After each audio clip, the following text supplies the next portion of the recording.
নামাজ শুরু করার আগে তিনটি বাক্য পড়ুন, আল্লাহ তাআলার রহমতের দরজাগুলো আল্লাহ তাআলা খুলে দিবেন।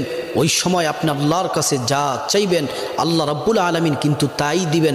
আপনার মনের সকল আশাগুলা আল্লাহ তাআলা পূরণ করে দিবেন। আল্লাহর পেয়ারা হাবিব সাল্লাল্লাহু আলাইহি ওয়াসাল্লাম নামাজের ইমামতির জন্য সামনে গেলেন, কিন্তু পিছন দিক থেকে একজন সাহাবী উচ্চ সুরে বাক্যগুলা বলতেছেন। আর আল্লাহ রাসূল নামাজ শেষ করার পরে জিজ্ঞেস করলেন, কে এই বাক্যগুলা পড়েছ? ওই সাহাবী হাত তুললেন।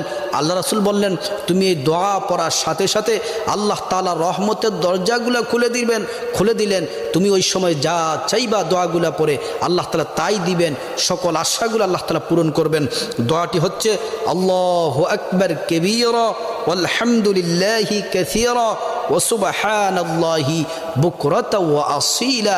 এই দোয়াটি পড়ার সাথে সাথে আল্লাহ তাআলা রহমতের দরজাগুলা